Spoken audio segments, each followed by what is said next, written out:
Bus train তো আছেই, এবার দীঘা যেতে হেলিকপ্টার পরিষেবা চালু নিয়ে জল্পনা।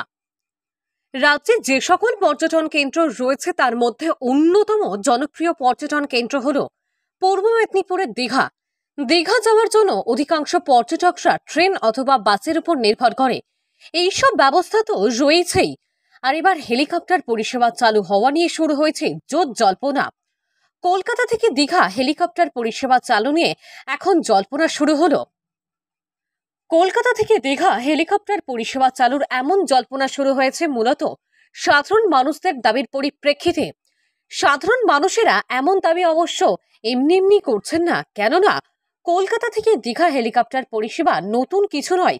এর আগেও কলকাতা থেকে দীঘা হেলিকপ্টার পরিষেবা চালু ছিল, যদিও তা পরবর্তীতে বন্ধ হয়ে যায় এবং এখনো বন্ধ অবস্থায় রয়েছে। দাবি তোলা হচ্ছে যাতে করে ওই পরিষেবা পুনরায় চালু করা হয়। দিন দিন পর্যটক বৃদ্ধি পাচ্ছে এবং এই পর্যটন একটা শিল্প, তাকে কেন্দ্র করে প্রচুর বেকার যুবক যুবতীর কর্মসংস্থান হচ্ছে এবং একটা ইকোনমিক জোনে পরিণত হয়েছে এটা। ফলে স্বাভাবিকভাবে যদি চপার ব্যবস্থা চালু হয় তাহলে অনেকে অল্প ডিস্টেন্স, যারা বিমানে ওঠেননি, কম পয়সায় অল্প ডিস্টেন্সে বিমানে চড়ার বা চলার ইচ্ছে তাদের থাকে। কেউ যদি এখানে দিল্লিতে যেতে চান অনেক পয়সা দিতে হবে, কিন্তু সেখানে যদি কেউ কলকাতা থেকে দীঘা আসতে চান নিশ্চিতভাবে ফেয়ারটা কম হবে।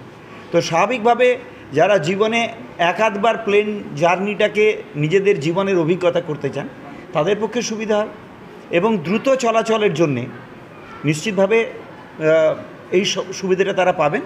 এবং এটা দীঘার মন্দারমণি, তাজপুর, এই যে ট্যুরিস্ট স্পটটা, এর একটা ঐতিহ্য গুরুত্ব বৃদ্ধি করবে বলে আমরা মনে করছি।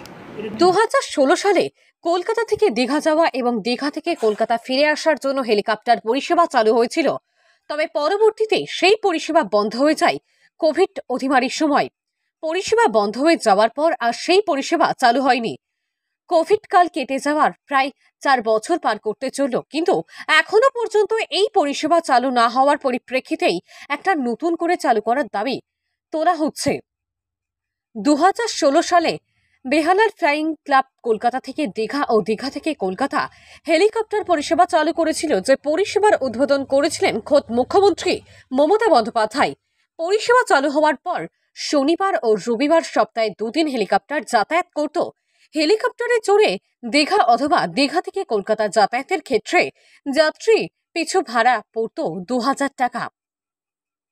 এবারে বলেছিলাম যে যাতে আমাদের আবার হেলিকপ্টারটা চালু হতে পারে, পর্যটকরা যে দীঘার আজকে ঐতিহ্যবাহী দীঘা, আজকে হাজারো হাজারো মানুষের যেখানে প্রতিদিন যাতায়াত করছে, সেক্ষেত্রে আরও বেশি উৎসাহিত হবে।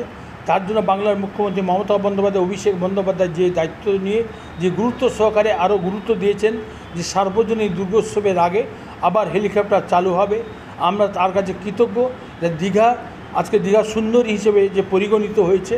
আবার নতুনভাবে হেলিকপ্টার চালু হলে পর্যটকদের আরও বেশি আকৃষ্ট হবে, আরও বেশি আনন্দ হবে। এদিকে মেরিন ড্রাইভ, এদিকে হেলিকপ্টার চালু, সেদিকে আবার সমুদ্রের তৈরি দিয়ে সমুদ্রের মধ্যিখানে আমাদের যে জিনিসটি তৈরি হয়েছে সেটাকে আজকে পর্যটক বেড়ানোর জন্য, তার জন্য আজকে বিশেষ করে আকর্ষণীয় উঠবে দীঘা। আজকে সেই দীঘা আরও হাজার মানুষ পর্যটক এখানে আসবে।